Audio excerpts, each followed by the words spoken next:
Bismillahirrahmanirrahim. Innal hamdalillah nahmaduhu wa nusallim ala rasulil karim. Hari ini saya ingin berbagi ya.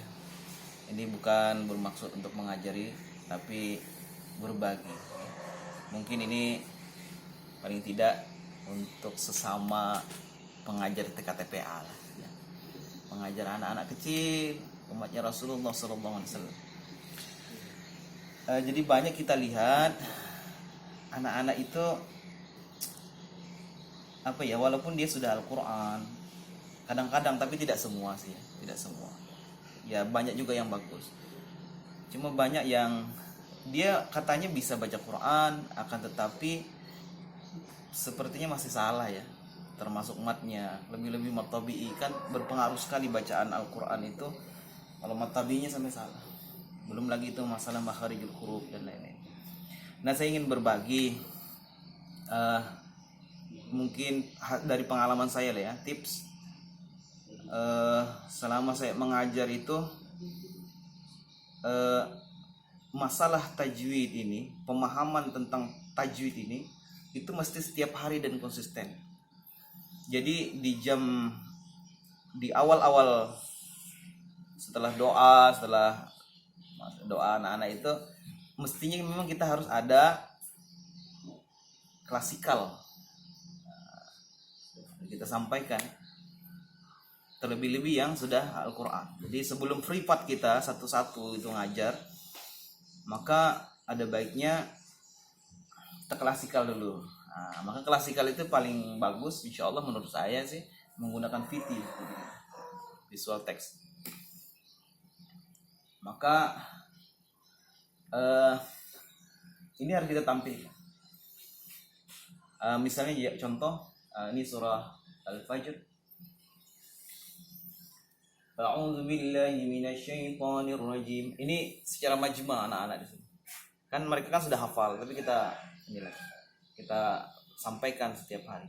Bismillahirrahmanirrahim. Wal fajri wa layalin 'ashr. والشفع والوتر والليل إذا يسر هل في ذلك قسم لذي حجر. Nah, kita sampaikan ini, makanya saya print ini yang berwarna, print dari Al-Quran yang berwarna. Ini dari Al-Quran ini berwarna As-Samad, berwarna. Nah, jadi dia tajwidnya misalnya qalqalah warnanya biru ya, berwarna. Nah, Al-Quran ini yang saya print. Ini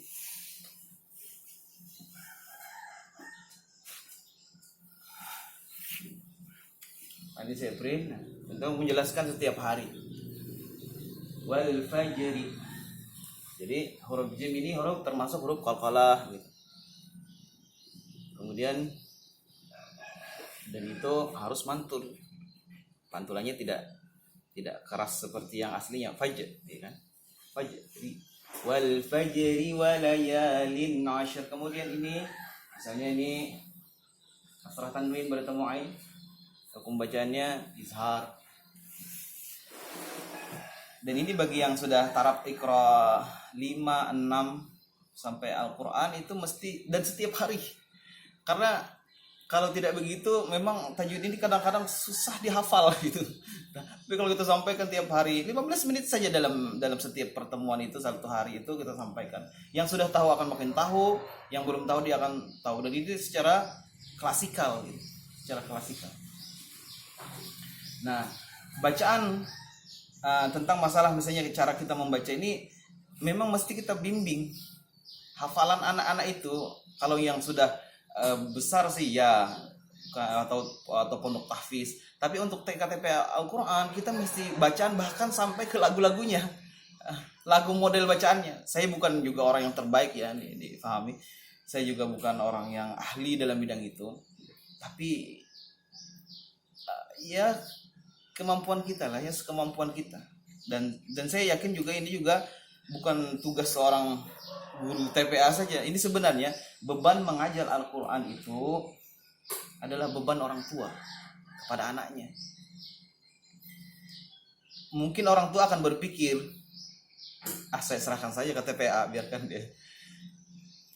Kemudian kalau salah, kalau kurang benar, dimarahi ustadznya yang disalahkan. Padahal itu tanggung jawab orang tuanya.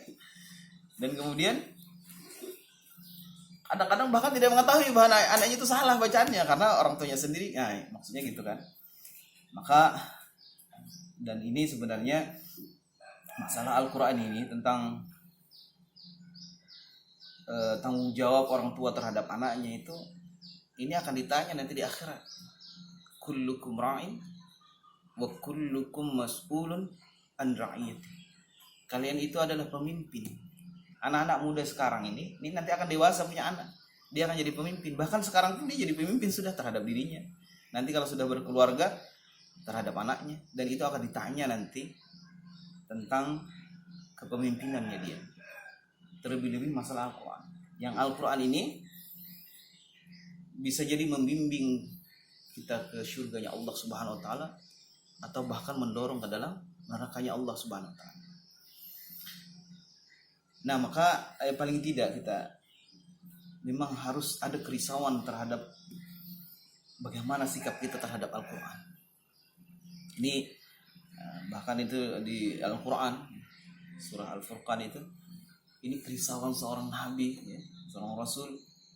Auzubillahi minasyaitonir rajim. Wa qala ar-rasul ya Rabb inna qaumi ittakhadhu hadzal qur'ana mahjura.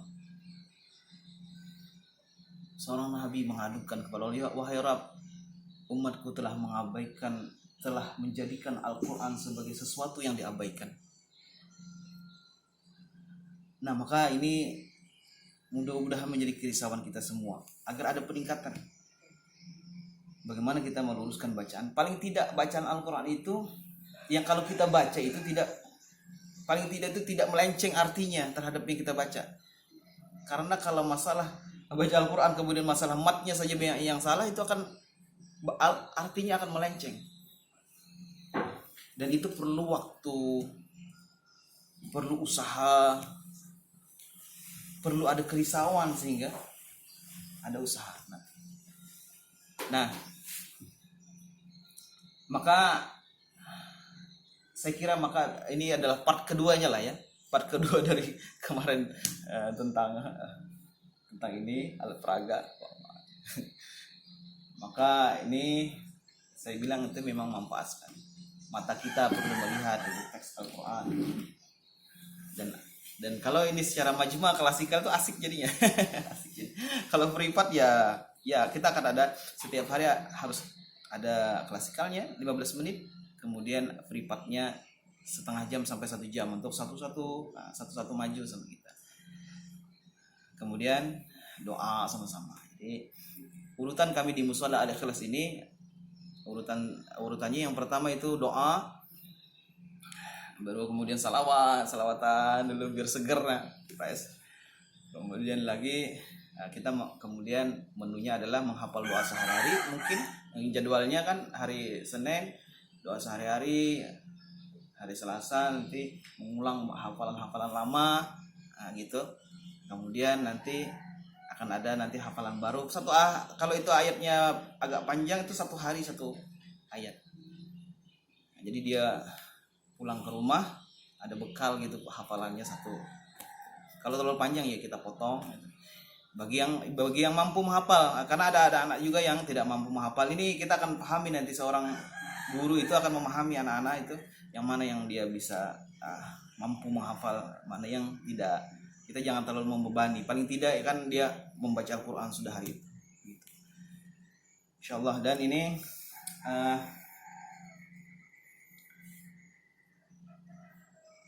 mudah-mudahan jadi pelajaran ya. Saya ini hanya sekedar sharing lah ya, sekedar sharing. Jangan yang mungkin kerisauan ini sebenarnya yang paling besar kerisauan itu baginda Rasulullah SAW.